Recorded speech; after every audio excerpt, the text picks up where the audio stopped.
হত্যা করে আশফাকুল্লাহ খান, অথচ ক্ষুদিরামের নামটা ইতিহাসের পাতাতে চেপে নিল।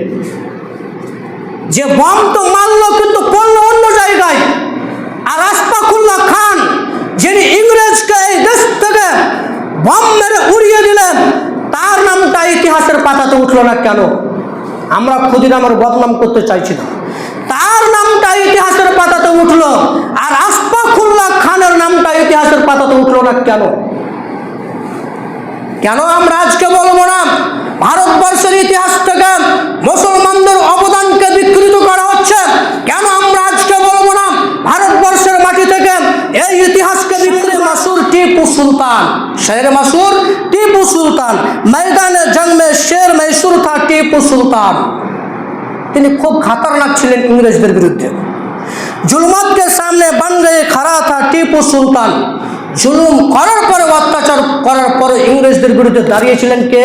টিপু সুলতান। না সর ঝুকায়া দুশ্মনকে আগে, না খौफ কিয়া। আজকে নেতারা বলছেন যে এসার কাটেগা মাগার ঝুঁকেগা নেই। ওই বাক্য তোমার বাবার নয়, ওই বাক্য টিপু সুলতানের। যে এসার ঝুঁকেগা, এসার কাটেগা মাগার ঝুঁকেগা নেই, ওই বাক্য তোমাদের নয়, ওটা আমাদের বাক্য, তোমরা ধার করেছো। ওই বাক্য টিপু সুলতানের, ওই বাক্য টিপু সুলতানের। যেই টিপু সুলতান ইংরেজদের বিরুদ্ধে জোর বলে কণ্ঠ করে মানুষের সামনে পেশ করে জুলুমাত সহ করে অত্যাচার সহ্য করে ইংরেজদের বিরুদ্ধে দাঁড়িয়েছিলেন, তার নাম টিপু। खून की जरूरत पड़ी सबसे पहले हमारी ही गर्दन कटी, फिर भी कहते हैं अहले वतन ये वतन है हमारा तुम्हारा।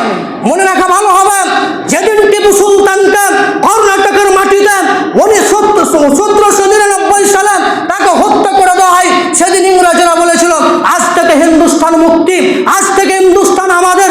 সেই দিন থেকে বলেছিল, তারা বড় বড় ব্ল্যাক বোর্ড দিয়ে তৈরি করেছিল, আজ থেকে হিন্দুস্তান আমাদের, আজ থেকে হিন্দুস্তান আমাদের। যেদিন টিপু সুলতান মারা যায় সেদিন এই বাক্য মাদানি, ইনাকে জেলে যখন পিটানো হতো, এই হুসেন আহমদ মাদানিকে, তো ইনাকে এত পিটানো হতো যে বাকি আসামিগুলো ভয় পেত। কত পিটাতো আপনি হিসাব করেছেন? বাকি আসামিগুলো হুসেন আহমদ মাদানির পিছনে দেখে, ইংরেজ মেয়ের দেখে এত পিছনে দিত, এত পিছনে দিত, এই ইংরেজের মেয়ের দেখে বাকি আসামিগুলো ভয় পেত। এই হুসেন আহমদ মাদানি, ইনাকে জেল থেকে বের করে ইংরেজ জিজ্ঞাসা করছে আপনাকে এত পিটানো হচ্ছে, আপনাকে একটু ভয় লাগে না? তো হুসেন আহমদ মাদানির কাছে একটি সাদা রুমাল থাকতো, সাদা রুমাল থাকতেন তিনার কাছে, তিনি সাদা রুমালটা ঘাড়ে লুটকে নিতেন।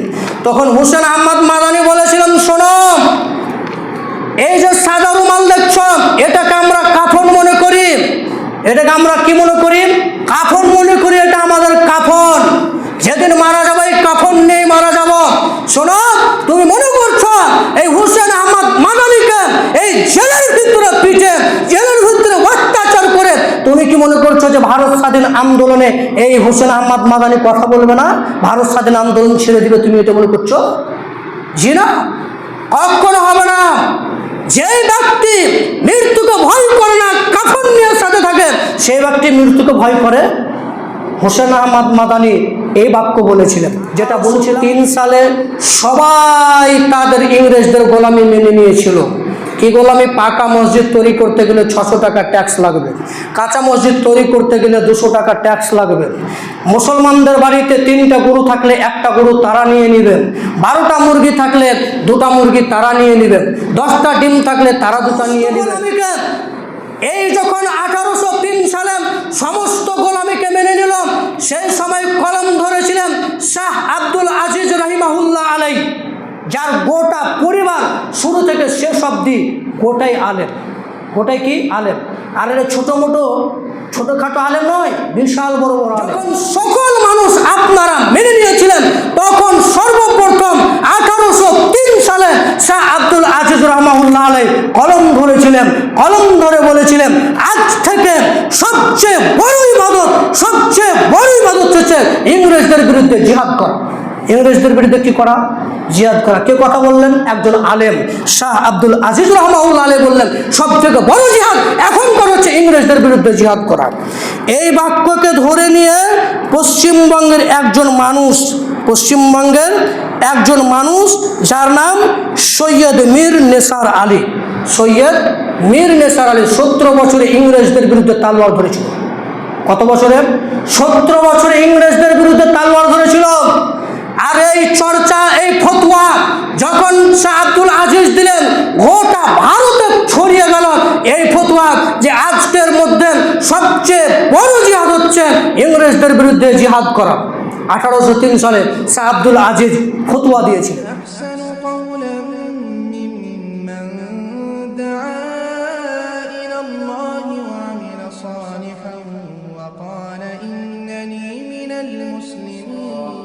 وخير الهدى هدى محمد صلى الله عليه وسلم وشر الأمور محدثاتها وكل محدثة بدعة وكل بدعة ضلالة وكل ضلالة في النار. أعوذ بالله من الشيطان الرجيم. وتلك حجتنا آتيناها إبراهيم على قومه نرفع درجة من نشاء إن ربك حكيم عليم. ووهبنا له إسحاق ويعقوب كلا هدينا ونوحا هدينا من قبل ومن ذريات داود وسليمان وأيوب وموسى وهارون وكذلك نجزي المحسنين. وزكريا ويحيى وعيسى وإلياس كل من الصالحين. وإسماعيل واليسع ويونس ولوطا كلا فضلنا على العالمين. ومن آبائهم وذرياتهم وإخوانهم واجتبيناهم وهديناهم إلى صراط مستقيم. উপস্থিত সম্মানীয় মসজিদের মুসাল্লি, প্রশংসা একমাত্র আল্লাহ সুবহানাহু ওয়া তাআলার জন্য। তারই আমরা প্রশংসা করে সকল বলি আলহামদুলিল্লাহ। তারপরে পরে আখির নবী মুহাম্মদ সাল্লাল্লাহু আলাইহি ওয়াসাল্লামের উপর দরুদ ও সালাম নাজিল হোক। আল্লাহুম্মা সাল্লি আলাইহি আল্লাহুম্মা বারিক আলাইহি। আমরা দীর্ঘ 6-7 মাস থেকে আলোচনা করছি আমরা মসজিদুল আকসা নিয়ে, মসজিদুল আকসার ইতিহাস নিয়ে।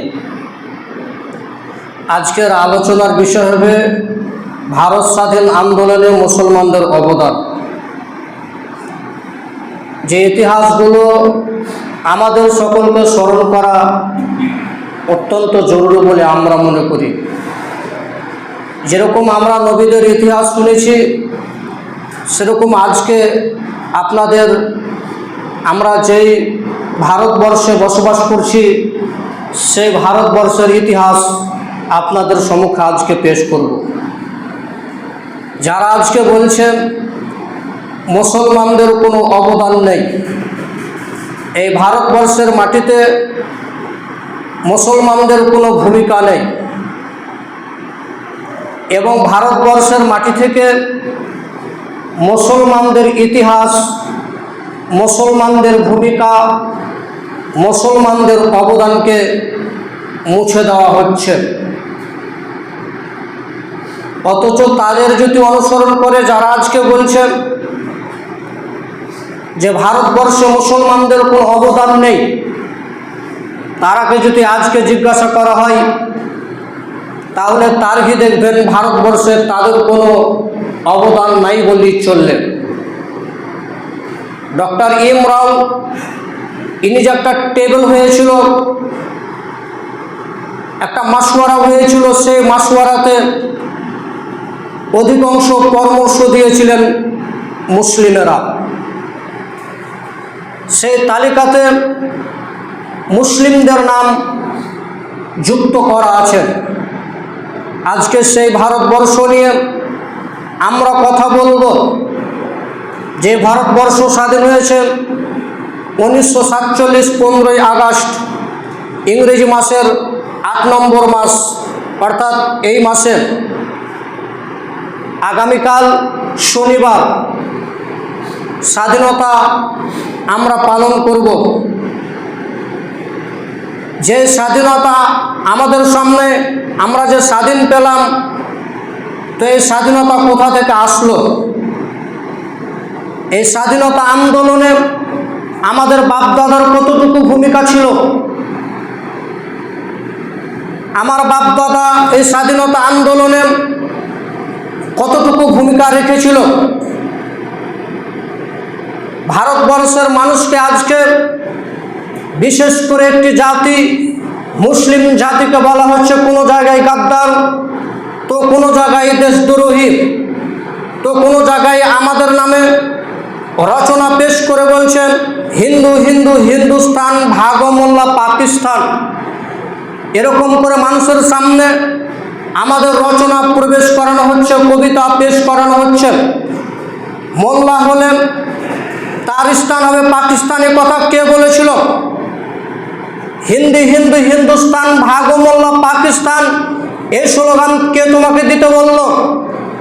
এই অবস্থান এবং এই স্লোগান আমরা আপনাদের উল্টা বলতে পারি, কিন্তু আমাদের আপনারা উল্টা বলতে পারেন না। কারণ এই ভারতবর্ষের মাটিতে মুসলমান উলামায়ে কেরামদের, আলেমদের অনেক ভূমিকা রয়েছে, যা আমরা জানি না। সেই ইতিহাসগুলো আমরা পেশ করব, কার কোথায় ভূমিকা রয়েছে। নবাব সিরাজউদ্দৌলা, ইনার কি ভূমিকা রয়েছে আমরা তা পেশ করব। টিপু সুলতান, ইনার কি ভূমিকা রয়েছে আমরা পেশ করব। হুসেন আহমদ মাদানী রাহিমাহুল্লাহ, ইনার কি ভূমিকা রয়েছে আমরা পেশ করব। আশফাকুল্লাহ, ইনার কি ভূমিকা রয়েছে আমরা পেশ করব। শাহনওয়াজ, ইনার কি ভূমিকা রয়েছে আমরা তা পেশ করব। আব্দুল গফুর খান, ইনার কি ভূমিকা রয়েছে আমরা পেশ করব। ফাতেমা সুরাইয়া, যার বাড়ি হায়দ্রাবাদ, ইনার কি ভূমিকা রয়েছে আমরা তা পেশ করব। সর্বপ্রথম আমরা বলি,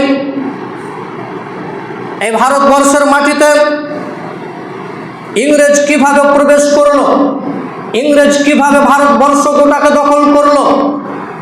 আসলেই অরঙ্গজেব, এই অরঙ্গজেবের কাছে ইংরেজ 1612 খ্রিস্টাব্দে ব্যবসা করার জন্য জায়গা চেয়েছিল। অরঙ্গজেব 1216 সালে তাদেরকে জায়গা দিয়েছিলেন বাণিজ্য করার জন্য, ব্যবসা করার জন্য। এরপরে ধীরে ধীরে অরঙ্গজেব বুঝতে পারলেন যে তারা ব্যবসা বাণিজ্যর নাম করে গোটা ভারতবর্ষকে, ইংল্যান্ড থেকে এসে গোটা ভারতবর্ষকে দখল করতে চাইছেন। তখন অরঙ্গজেব তাদেরকে বললেন, তুমি এদেশ থেকে চলে যাও, ছাড়তে বাধ্য করলেন। তার ক্ষমতা ছিল, তিনি যতটা পেরেছিলেন ততটা তিনি তার ক্ষমতা পেশ করেছিলেন, এবং তিনি চূড়ান্তভাবে চেষ্টা করেছিলেন ইংরেজদেরকে তাড়ানো। তার কয়েকটা ইতিহাস আমরা পেশ করলে তা বুঝতে পারবো, আপনিও বুঝতে পারবেন। দেখেন, 1216 সালে যুদ্ধ হয় সাওয়ালি, সাওয়ালির যুদ্ধ হয় 1612 সালে। এরপরে 1613 খ্রিস্টাব্দে তাদের কি হয়, স্থানীয় বাণিজ্য কারখানা ফ্যাক্টরি তৈরি হয় 1613 সালে। ইংরেজদের ফ্যাক্টরি তৈরি হয় এই ভারতে 1613 খ্রিস্টাব্দে। এরপরে 1661, এই 1661-তে তারা পুরো বোম্বাইকে দখল করে নেয়, পুরো বোম্বাই। 1661 খ্রিস্টাব্দে তারা পুরো বোম্বাইকে কি করে নেয়, দখল করে নেয়। ব্যবসা বাণিজ্য আরও অস্ত্র পাচার যা কিছু হয় সব কিছু। এরপরে আমরা চলে আসি 1757 ইস্ট ইন্ডিয়া কোম্পানির রাজনৈতিক ক্ষমতা বড় সূচনা হয়। একটি ইস্ট কোম্পানি, ইন্ডিয়া কোম্পানি ব্যবসা বাণিজ্য আরম্ভ হয় 1757 সালে।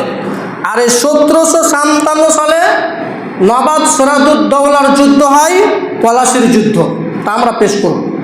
1757 সালে পলাশির যুদ্ধ হয় নবাব সিরাজউদ্দৌলার সাথে, এবং নবাব সিরাজউদ্দৌলা সেখানে হেরে যায়, এবং নবাব সিরাজউদ্দৌলা 1757 খ্রিস্টাব্দে তিনি শহীদ হয়ে যান। এরপরে আমরা চলে আসি 1764। ইংরেজদের ক্ষমতা ব্যাপকভাবে প্রতিষ্ঠিত হয় বক্সর যুদ্ধতে, কক্সবাজারের যুদ্ধতে। তারা এই যুদ্ধতে বড় সফলতা অর্জন করতে পারে, বিরাট সফলতা অর্জন করতে পারে। বক্সারের যুদ্ধতে এরা বিরাট সফলতা অর্জন করতে পারে, বড় একটা দৌলত, এবং ভারতবর্ষকে দখল করতে পারেন। এরপরে 1799 কর্ণাটকের টিপু সুলতানের সাথে জিহাদ হয়। এরপরে 1803 সালে সবাই ইংরেজদেরকে কি করে নিয়েছিল? মাথা পেতে মেনে নিয়েছিল ইংরেজদের গোলামি। 1803 সালে ইংরেজদের গোলামিকে মেনে নিয়েছিল। সে সময় কলম ধরেছিলেন মৌলানা আব্দুল আজিজ রাহিমাহুল্লাহ। যখন 1803 সালে পুরো ভারতবর্ষ ইংরেজদের গোলামিকে মেনে নিয়েছিল, যে আপনারা যেটা করবেন সেটাই আমরা মাথা পেতে নিব, সে সময় কলম পেশ করেছিলেন শাহ আব্দুল আজিজ রাহিমাহুল্লাহ আলাই। 1803 সালে কলম ধরে বিপ্লবী তৈরি করেছিলেন। তারপরে 1831 সৈয়দ আহমদ শহীদ ও ইসমাইল শহীদ। 1831 খ্রিস্টাব্দে ইসমাইল এবং আহমদ শহীদ, এই দুজন ব্যক্তি দাওয়াতি কাজ করেন এই ভারতবর্ষে। তখন দিনের কাজ এবং দিনের প্রচার আরও দুর্বল ছিল, আরও কি ছিল? দুর্বল ছিল। দিন মানুষের কাছে পৌঁছাবে এটা আরও খুবই কঠিন ছিল।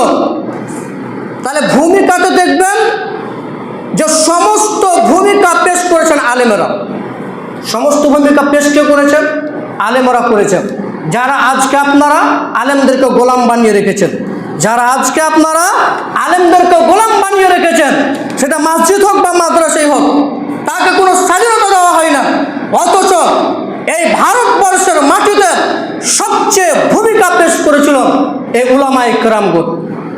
ইনারা কুরবানি হয়েছেন এই ভারতকে স্বাধীন করার জন্য। আপনি আছেন কোথায়? এই ভারতকে স্বাধীন করার জন্য তিনারা কুরবানি পেশ দিয়েছেন, নিজের জানকে, নিজের মালকে, নিজের সম্পদকে এই ভারতবর্ষের মাটিতে তাদেরকে বিলিয়ে দিয়েছেন। আছেন কোথায়? যারা হিন্দু জমিদার আছেন কোথায়? তাহলে আজকে যারা বলছে আমাদের এই ভারতবর্ষের মাটিতে আমাদের কোনো ভূমিকা নাই, তারা একেবারে ভুল বলছেন। 1857 খ্রিস্টাব্দে মেরাঠ থেকে, ইউপি থেকে শুরু হয় বিশাল যুদ্ধ। এই 1857-তে সবাই যুদ্ধতে জয় হয়ে যায়, সবাই যুদ্ধতে সামিল হয়। 1857 সালে সবাই যুদ্ধতে কি হয়ে যায়? সামিল হয়ে যায়। আর সেই যুদ্ধটা শুরু হয়েছিল মেরাঠ, ইউপি থেকে শুরু হয়েছিল সেই যুদ্ধ। তো আমরা দেখাবো আজকে যে ভারতবর্ষের মাটিতে যারা দেশকে স্বাধীন করতে চেয়েছিল তারাই ভারতবর্ষের মানুষের সাথে গাদ্দারি করেছে। আছেন কোথায়? ভারতবর্ষের মানুষের ক্ষতি করেছে। নবাব সিরাজউদ্দৌলা ক্ষতি কে করল? মীর জাফর। জগৎ সেটাও পাবেন, তার ঘটনা আমরা পেশ করব। টিপু সুলতান গাদ্দারি কে করলো? ভারতেরই গাদ্দারি করলো। তাহলে আমাদের সাথে গাদ্দারি করেছে আমাদের জাতির ভাই, না তো ভারত স্বাধীন 500 বছর, 100 বছর, 200 বছর আগে নয়, তার 100 বছর আগে আমাদের কাছে ভারত স্বাধীন হয়ে যেত। 1947 লাগতো না, 1947 ভারত স্বাধীন হতে লাগতো না, তার 1 বছর আগে, 100 বছর আগে আমরা ভারত স্বাধীন পেতাম। কিন্তু গাদ্দারি করেছে এই ভারতের মানুষেরাই। আর এই ভারতের মানুষেরা গাদ্দারি করার কারণে এই ভারত স্বাধীন পিছিয়ে যে 1947 লাগলো ভারতকে স্বাধীন করতে। আজকে তো আপনাকে খুব মজা লাগে যে আমাদের কোনো অবদান নাই, এ কথা বলতে খুব সহজ। আমাদের কি ভূমিকা রয়েছে তা আমরা পেশ করব বলেছি আজকে। তা আপনি বুঝতে পারবেন কি কি ভূমিকা রয়েছে, মুসলমানদের ভূমিকা কি কি রয়েছে, আর ইংরেজদের ভূমিকা আমাদের ওপর কত অত্যাচার কত জুলুম ছিল সেটা আমরা পেশ করব। দেখেন, মুর্শিদাবাদের মাটিতে নবাব সিরাজউদ্দৌলা, মুর্শিদাবাদের মাটিতে নবাব সিরাজউদ্দৌলা, তার নানার নাম হচ্ছে আলীবর্দী খান। এই আলীবর্দী খানের কোনো ছেলে সন্তান ছিল না, সব মেয়ে। ইতিহাস ভালো করে শুনবেন, আলীবর্দী খানের কোনো ছেলে সন্তান ছিল না, যা ছিল সব মেয়ে ছিল। এই আলীবর্দী খান মারা গেলে নবাব সিরাজউদ্দৌলাকে এই আলীবর্দী খান তার ক্ষমতা তার দায়িত্ব পেশ করে দেন নবাবের হাতে। কার হাতে পেশ করে দেয়? নবাবের হাতে। নবাবের হাতে আসলে এই নবাব সিরাজউদ্দৌলা ইংরেজদের বিরুদ্ধে যুদ্ধ ঘোষণা করেন। তিনি ইংরেজদের বিরুদ্ধে লড়াই করতেন। কত সালে? 1757 সালে। 1757 সালে ইংরেজদের বিরুদ্ধে নবাব সিরাজউদ্দৌলা ইংরেজদের বিরুদ্ধে কি করে? যুদ্ধ করে। তিনি খুব সাহসিকতা ছিলেন, তিনি ইংরেজদের সঙ্গে টেক্কা দিতেন, এরকম পরিস্থিতি। সে সময় নবাব সিরাজউদ্দৌলার বয়স ছিল 23 থেকে 24 বছর। সে সময় নবাব সিরাজউদ্দৌলার বয়স ছিল 23 থেকে 24 বছর। যখন নবাব সিরাজউদ্দৌলাকে ইংরেজরা কোনো পরিকল্পিতভাবে হারাতে পারছে না, কোনো পরিকল্পিতভাবে নবাব সিরাজউদ্দৌলাকে হারাতে পারছে না। কেন ইতিহাস বলছি? আপনার ইতিহাস জানা নেই, ওই জন্য বলছি। আপনাকে বলছে যে আমাদের কোনো অবদান নেই, আগামীকাল আমরা স্বাধীনতা দিবস পালন করব, তো এই স্বাধীনতা দিবসে আমাদের কি ভূমিকা রয়েছে? না তো আলোচনা তো ছিল মসজিদুল আকসা, হঠাৎ এই আলোচনা কেন? জানাচ্ছি ইতিহাস, ভারতবর্ষের ইতিহাস জানা প্রয়োজন আছে। 1757 সালে যখন ইংরেজরা এই সিরাজউদ্দৌলাকে হারাতে পারছিল নবাবকে, তখন এই ইংরেজরা ষড়যন্ত্ররা করল জগৎ শেঠ এই বিখ্যাত দেশদ্রোহীর সাথে। বিখ্যাত দেশদ্রোহীর সাথে। আমরা দেশদ্রোহী নয়, তোমরাই দেশদ্রোহী, তোমরাই দেশের ক্ষতি করেছ, আমরা দেশের ক্ষতি করিনি। এই জগৎ শেঠ কলকাতায় তার ব্যবসা বাণিজ্য ছিল। ইংরেজ এই জগৎ শেঠকে ষড়যন্ত্র করলেন এবং তাকে হাতে নিলেন যাতে নবাবকে শেষ করা যায়, নবাব সিরাজউদ্দৌলাকে এই পৃথিবীর মাটি থেকে যাতে তাকে উঠিয়ে দেওয়া যায়। এই জগৎ শেঠকে ইংরেজরা হাতে করে এই জগৎ শেঠ এবার মীর জাফরকে যখন একই টেবিলে বসেছিলেন, একই টেবিলে যখন সকলে বসেছিলেন, তো জগৎ শেঠের মতন ইংরেজরা, দেশদ্রোহীরা, আতঙ্কবাদীরা, ইনারা বললেন যে নবাব সিরাজউদ্দৌলাকে সরিয়ে দিতে হবে। তখন এই মীর জাফর চেয়ার থেকে উঠে বলেছিলেন, মীর জাফর সেখান থেকে উঠে বলেছিলেন নবাব সিরাজউদ্দৌলাকে মারা যাবে না, সে আমার বংশের ছেলে। কে কথা বলেছিল? মীর জাফর, যাকে তো আমরা গালিগুলোজ করি। মীর জাফর নাম শুনলে তো আরও কত কিছু আছে। তো মীর জাফরকে যে পরিকল্পিতভাবে খেলালো তার তো ঘটনা জানতে হবে, নাকি শুধু মীর জাফরকে গালিগুলোজ করবেন? এই মীর জাফর চেয়ার থেকে উঠে দাঁড়িয়ে বললেন এটা আমার বংশের ছেলে, একে মারা যাবে না। তখন জগৎ শেঠের মতন কুখ্যাত দেশদ্রোহী আতঙ্কবাদী বলল যে নবাবকে কে সরাতে বলছো? নবাবকে সরিয়ে আপনাকে সেখানে দেব, আমরা তো রাজত্ব নিব না। নবাবকে যে সরিয়ে দেওয়া হবে তো আমরা সেই চেয়ারে বসবো না, চেয়ারে বসবে তুমি, অর্থাৎ নবাবের জায়গা দখল করবে তুমি। মীর জাফরকে বল। নবাব সিরাজউদ্দৌলার পলাশির যুদ্ধতে 50,000 সৈন্য ছিল। কত হাজার? 50,000 সৈন্য ছিল নবাব সিরাজউদ্দৌলার, আর ইংরেজদের সৈন্য ছিল 3,000। তারপরে নবাব সিরাজউদ্দৌলা পলাশির যুদ্ধে 1757 সালে নবাব সিরাজউদ্দৌলা 50,000 সৈন্য নিয়েও, 50,000 মানুষ নিয়েও, যোদ্ধা নিয়েও পলাশির ময়দানে নবাব সিরাজউদ্দৌলা হেরে যায় 3,000 মানুষের কাছে। কে হেরে যায়? নবাব সিরাজউদ্দৌলা এই 50,000 যোদ্ধা নিয়ে আর ইংরেজরা 3,000, এই 3,000 সৈন্য 50,000 সৈন্যকে হারিয়ে দেয় এবং নবাব সিরাজউদ্দৌলা এই 1757 সালে শহীদ হয়ে যান। আপনি বলতে পারেন গাদ্দারিটা কে করেছিল? ইংরেজ ছিল মাত্র 500 আর 2,500 কে ছিল? ইংরেজ ছিল মাত্র 500, 2,500 কে ছিল? 2,500 আমরা ছিলাম, আমরা 2,500 ছিলাম যারা গাদ্দারি করেছিল দেশের সাথে। মনে রাখবেন, যারা নবাব সিরাজউদ্দৌলাকে বলেছেন যে আমরা হারিয়ে দিয়েছি, ও কথা ভুল, বরঞ্চ তোমরা এই ভারতবর্ষকে হারিয়ে দিয়েছ, তোমরা নিজের পায়ে নিজে কুড়ুল মেরেছ নবাব সিরাজউদ্দৌলাকে হটিয়ে দিয়ে। আমরা বলছিলাম নবাব সিরাজউদ্দৌলা 1757 সালে পলাশির যুদ্ধে শহীদ হয়ে যান 23শে জুন। কে বলছেন যে 23শে জুলাই, দুটোর মধ্যে একটা, 1757 সালে তিনি শহীদ হয়ে যান।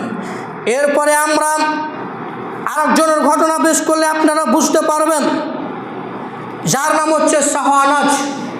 এই শাহ আনাজ যখন দেশ স্বাধীন হলো তখন লালকেল্লা থেকে, দিল্লির লালকেল্লা থেকে ইংরেজদের পতাকা ছিঁড়ে ফেলেছিলেন শাহনওয়াজ। এই লালকেল্লা, দিল্লির লালকেল্লা থেকে এই শাহনওয়াজ ইংরেজদের পতাকাকে ছিঁড়ে ফেলেছিলেন। তো শাহনওয়াজটা কে?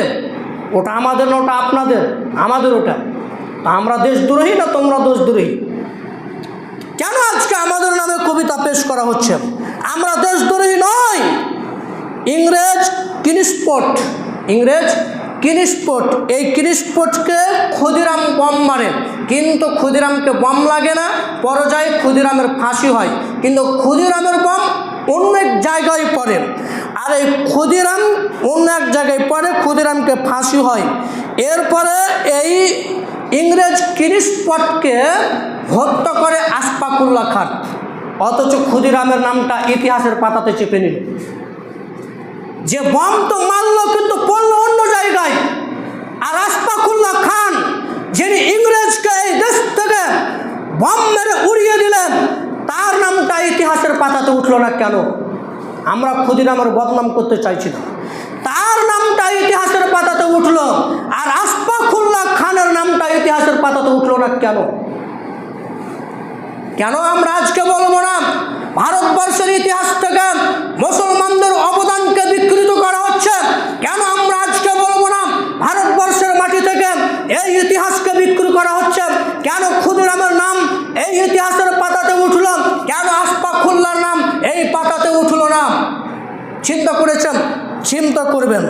আর একজনের নাম বলে শুনেন, বীর সাভারকর।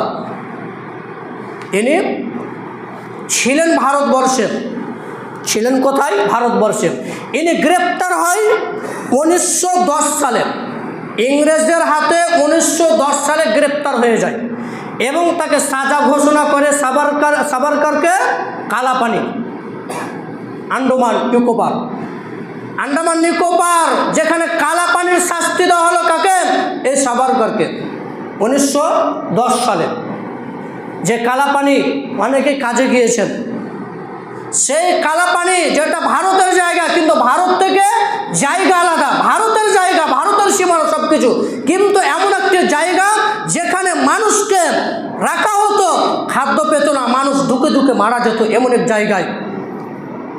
সেখানে মানুষ গাছের পাতা খেয়ে জীবনযাপন করতো, এরকম পরিস্থিতি।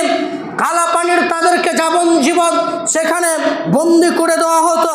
এই বীর সাভারকর, তার আঘাতিকে বীর শব্দ বলতে আমাদের লজ্জা লাগে। এই গাদ্দার, এই দেশদ্রোহী, এই আতঙ্কবাদীর নাম বলতে যার আঘাতিকে আমাদেরকে বীর বলতে হয়। এই বীর সাভারকরকে 1910 সালে যখন ইংরেজ গ্রেপ্তার করলেন, তখন লন্ডন থেকে, ইংল্যান্ড থেকে তার ছেলে এসে ইংরেজদেরকে বললেন যে আমার পিতা ইংরেজদের বিরুদ্ধে কোনোদিন অস্ত্র উঠায়নি, ও আমার পিতাকে আপনারা ভুল করে গ্রেপ্তার করেছেন। কে বলল? তার ছেলে। ইংল্যান্ড থেকে এসে, লন্ডন থেকে এসে বললেন আপনি আমার ছেলেকে, আপনি আমার পিতাকে ভুল করে গ্রেপ্তার করেছেন। আমার পিতা আপনাদের বিরুদ্ধে কোনো অস্ত্র উঠায়নি। এই বীর সাভারকরকে যখন এই কালাপানি থেকে ছুটিয়ে নিয়ে আসলো ইংরেজ, তো ইংরেজ তাকে 3টি চুক্তির মাধ্যমে ছেড়ে দেওয়া হচ্ছে। তাকে কয়টি চুক্তি করা হচ্ছে? 3টি। তার একটি চুক্তি বলছেন যে ইংরেজদের বিরুদ্ধে তুমি কোনোদিন অস্ত্র উঠাতে পারবে না। ইংরেজদের বিরুদ্ধে কি উঠাতে পারবে না? অস্ত্র উঠাতে পারবে না, বীর সাভারকরকে ইংরেজ বলছেন। তারপরে 2 নম্বরে বলছেন যে ভারতবর্ষের গোপন তথ্য ইংরেজদের কাছে পেশ করতে হবে। যা গোপন তথ্য আছে তা আমাদের কাছে পেশ করবেন। মনে রাখবেন, যারা দূত, যারা পিয়ন চিঠি প্রবেশ করেন, যেরকম মুহাম্মদ সাল্লাল্লাহু আলাইহি সাল্লামের দূতকে হত্যা করেছিল ইবনে আসকালানি, এই ব্যক্তি যখন তার দূতকে হত্যা করেছিল, মুহাম্মদ সাল্লাল্লাহু আলাইহি সাল্লাম চিঠি নিয়ে পাঠিয়েছিলেন সামদেশ। কোথায়? সামদেশ পাঠিয়েছিলেন। রাজাকে চিঠি দিয়েছিলেন, ইসলাম গ্রহণ করো, শান্তিতে থাকবে। তো এই সামদেশের রাস্তাতে এই মুহাম্মদ সাল্লাল্লাহু আলাইহি সাল্লামের পিয়নকে, দূতকে পাঠিয়ে হত্যা করে দেওয়া হয়। মুহাম্মদ সাল্লাল্লাহু আলাইহি সাল্লাম যুদ্ধের ঘোষণা করেছিলেন। কী ঘোষণা করেছিলেন? যুদ্ধের। সেই যুদ্ধ হয়েছিল মুতার যুদ্ধ। ইতিহাস পাবেন মাসজিদুল আকসার সাথে। এই মুতার যুদ্ধটা কিসের জন্য হয়েছিল? মাসজিদুল আকসা আর হত্যা করা হয়েছিল তার এই যে চিঠি পৌঁছাছিল রাজার কাছে, তাকে হত্যা করে দেওয়া হয়েছিল। তো ভারতবর্ষের গোপন তথ্য ইংরেজকে পেশ করবে, এটা কত বড় অপরাধ জানেন? কোনো দেশ তাদেরকে ক্ষমা করে না। কোনো দেশ কী করে না? ক্ষমা করে না। এরকম অপরাধমূলক কাজ করবে কোনো দেশ তাকে ক্ষমা করবে না।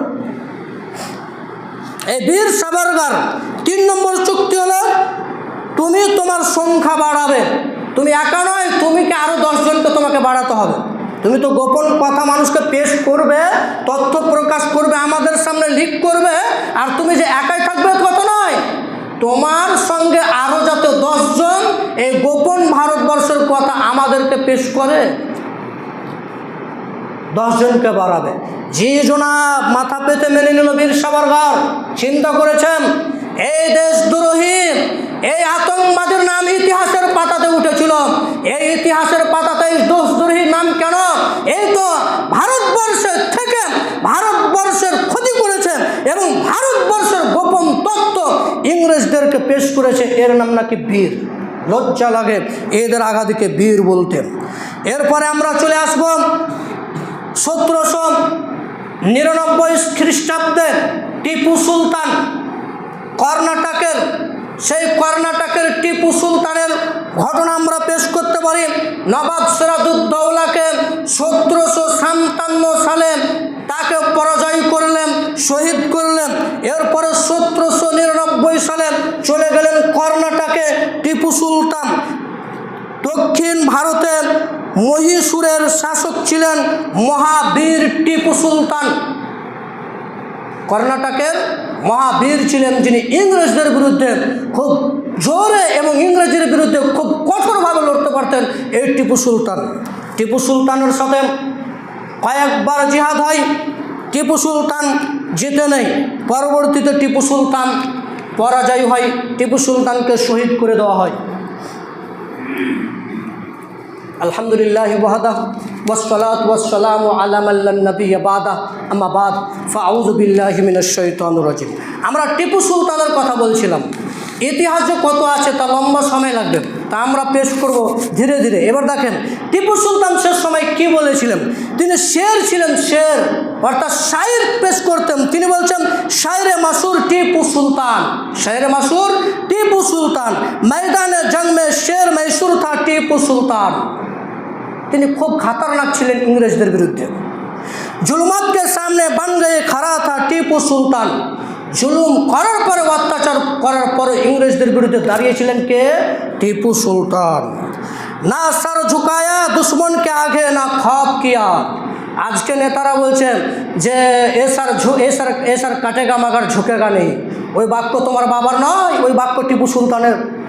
এসার ঝুঁকেগা, এসার কাটেগা মাগার ঝুঁকেগা নেই, ওই বাক্য তোমাদের নয়, ওটা আমাদের বাক্য, তোমরা ধার করেছ। ওই বাক্য টিপু সুলতানের, ওই বাক্য টিপু সুলতানের। যেই টিপু সুলতান ইংরেজদের বিরুদ্ধে জোর বলে কণ্ঠ করে মানুষের সামনে পেশ করে জুলুমাত সহ করে অত্যাচার সহ্য করে ইংরেজদের বিরুদ্ধে দাঁড়িয়েছিলেন, তার নাম টিপু সুলতান। তিনি বলেছিলেন এই সার কাটেগা মাগার ঝুঁকেগা নেই। এরপরে বলছেন টিপু সুলতানের পরে বলছেন আজাদ কে লিয়ে জান ভি ফিদা কিয়া, আজাদের জন্য এই জান আমার তৈরি আছে, প্রস্তুতি আছে। ইংরেজকে মোকাবিল ডাক্তার লড়তে রাহা, আর ইংরেজদের সামনে তিনি লড়তে থাকেন। এরপরে বলছেন আপনি মিট্টি কি খাতির আখির তাক জিতা রাহা, তিনি লড়তে লড়তে কোনো সময় জিতেন, কোনো সময় হেরে যান। এই হেরাক্লিয়াসের মতনই আল্লাহর হেরাক্লিয়াস জিজ্ঞাসা করছেন আবু সুফিয়ানকে যে মোহাম্মদের সাথে যুদ্ধ হচ্ছে, আপনাদের সাথে যুদ্ধ হচ্ছে, তো কীরকম? তো বলছে মোহাম্মদ সাল্লাল্লাহু আলাইহি ওয়াসাল্লামের যুদ্ধ হচ্ছে আর আমাদের সঙ্গে যুদ্ধ হচ্ছে কুমার বালতির মতন। কুমার বালতির মতন মানে একবার আমাদের হাতে, একবার মোহাম্মদের হাতে। এই টিপু সুলতান কখনো জিতে যাচ্ছে, কখনো হেরে যাচ্ছে। আখের তিনি হেরে যায়। 1799 সালে তিনি শহীদ হয়ে যান, হেরে যান। তিনি গাদ্দারি করেছিলেন নিজেরই লোক। তিনি বলছেন ইসকে খাতির মারনা ভি গাওয়ারা হে, আমি দেশের জন্য মেরে যাব তাতে কোনো কিছু নেই। টিপু সুলতান তারিখ কা ফাকর হয়ে গেল। আর টিপু সুলতানের তারিখ, টিপু সুলতানের ইতিহাস আজকে ইতিহাসের পাতাতে আছে। চিন্তা করেছেন সেই টিপু সুলতান। এই জন্য তো আল্লামা ইকবাল তিনি বলেছিলেন जब गुलिस्तां की खून की जरूरत पड़ी सबसे पहले हमारी गर्दन कटी, फिर भी कहते हैं ए अहले वतन ये वतन है हमारा तुम्हारा नहीं। আল্লামা ইকবাল বলেছিলেন এই ওয়াতান, এই দেশ আমাদের তোমাদের নয়। তাই বলছে जब गुलिस्तां को खून की जरूरत पड़ी सबसे पहले हमारी ही गर्दन कटी, फिर भी कहते हैं अहले वतन ये वतन है हमारा तुम्हारा नहीं। কোথায় আছে? সারে জাহাজ সে আচ্ছা হিন্দুস্তান আমারা, কোথায় পেয়েছিলেন? এ বাক্য আমাদের, ওই বাক্য আমাদের, আপনাদের নয়। মনে রাখা ভালো হবে যেদিন টিপু সুলতানকে কর্ণাটকের মাটিতে 1799 সালে তাকে হত্যা করে দেওয়া হয়, সেদিন ইংরেজরা বলেছিল আজ থেকে হিন্দুস্তান মুক্তি, আজ থেকে হিন্দুস্তান আমাদের। সেই দিন থেকে বলেছিল, তারা বড় বড় ব্ল্যাকবোর্ড দিয়ে তৈরি করেছিল আজ থেকে হিন্দুস্তান আমাদের, আজ থেকে হিন্দুস্তান আমাদের। যেদিন টিপু সুলতান মারা যায় সেদিন এই বাক্য পেশ করেছিলেন। আছেন কোথায় আপনি? এই জন্য আল্লামা ইকবাল আরও অনেক কথা বলেছেন। আরেকজনের কথা আপনাকে আমি বলবো, তা আপনি স্মরণ করতে পারবেন। দেখবেন হুসেন আহমদ মাদানি, অনেক ইতিহাস ছিল, তার সময়ের কারণে পেশ করতে পারছি না। হুসেন আহমদ মাদানি, ইনাকে জেলে যখন পিটানো হতো, এই হুসেন আহমদ মাদানিকে, তো ইনাকে এত পিটানো হতো যে বাকি আসামিগুলো ভয় পেত। কত পিটো তো আপনি হিসাব করেছেন। বাকি আসামিগুলো হুসেন আহমদ মাদানির পিটুনি দেখে, ইংরেজ মেয়ের দেখে এত পিটুনি দিত, এত পিটুনি দিত, এই ইংরেজের মেয়ের দেখে বাকি আসামিগুলো ভয় পেত। এই হুসেন আহমদ মাদানি, ইনাকে জেল থেকে বের করে ইংরেজ জিজ্ঞাসা করছে আপনাকে এত পিটানো হচ্ছে, আপনাকে একটু ভয় লাগে না? তো হুসেন আহমদ মাদানির কাছে একটি সাদা রুমাল থাকতো, সাদা রুমাল থাকতেন তিনার কাছে, তিনি সাদা রুমালটা ঘাড়ে নুটকে নিতেন।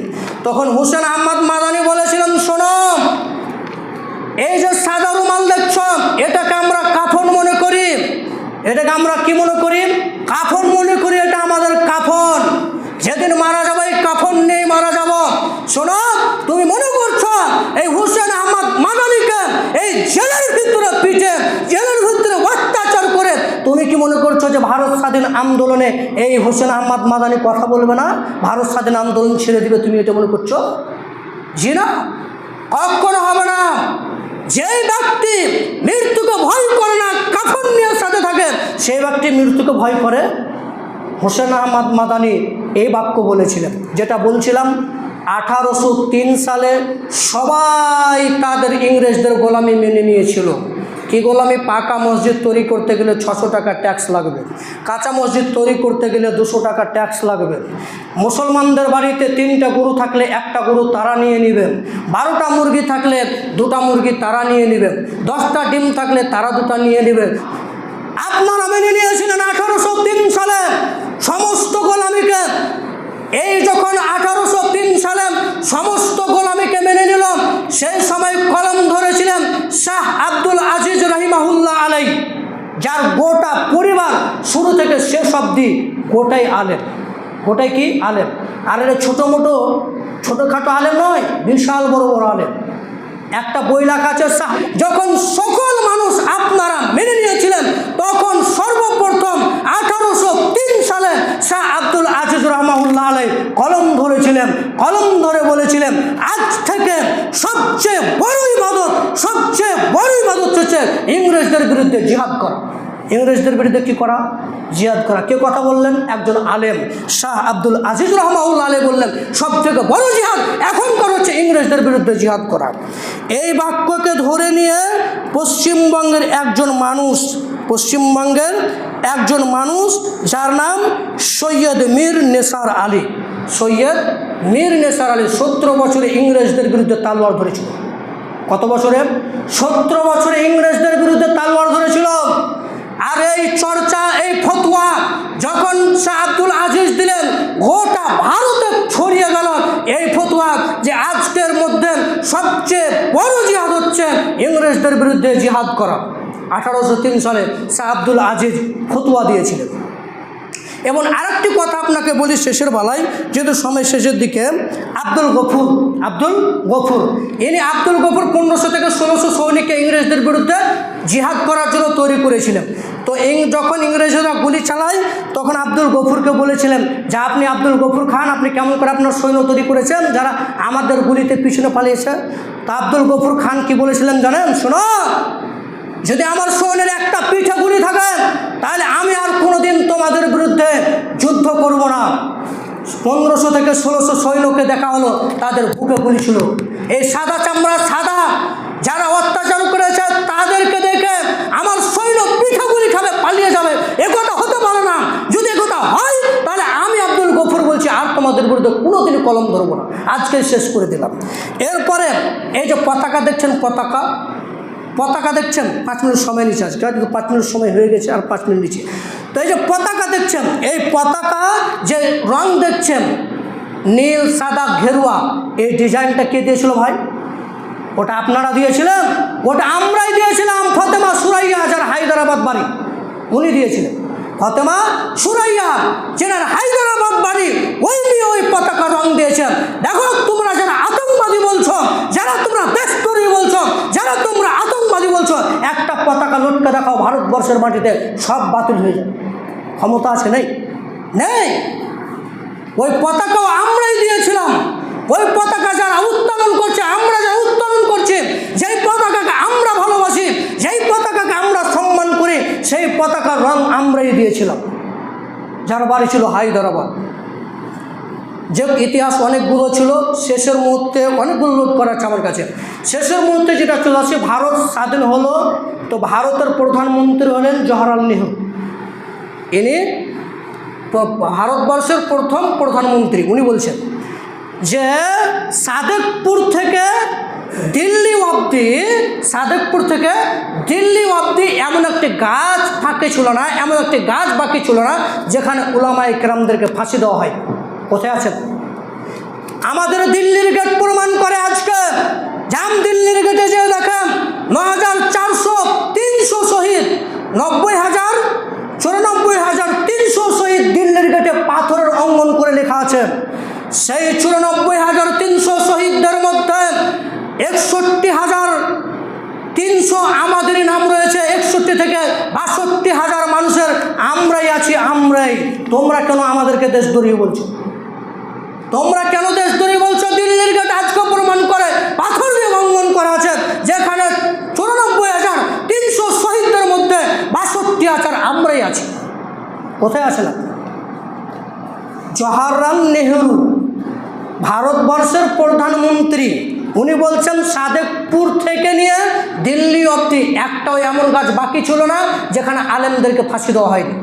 আজকে আপনারা তো আলেমদেরকে এর কি এক ঠাট্টা মাজাক আরও কিছু করছেন, যাদেরকে স্বাধীনতা দেন না, ইংরেজদের মতন ব্যবহার করছেন। আমরা বলিনি যে আপনারা ইংরেজদের 190 বছর গোলামি করেছেন, এই জন্য ইংরেজদের মতন আমাদের আচরণ হয়েছে। আর ফেরাউনের গোলামি করেছিল ওরা 300 বছর, ওর জন্য ওদের মাথায় 2 নম্বরই ব্যবসা হয়েছে। আমরা আর বলবো না। তাহলে এই কথা কে বলছেন যে সাদেকপুর থেকে দিল্লি অবধি, অর্থাৎ পাটনার আশপাশ থেকে নিয়ে, বিহার থেকে নিয়ে দিল্লি অবধি আলেম উলামাকে ফাঁসি দেওয়া হয়েছিল, একটা গাছ বাকি ছিল না। এরকম একটা গাছ, সে ভারতবর্ষের প্রধানমন্ত্রী। আর মনে রাখবেন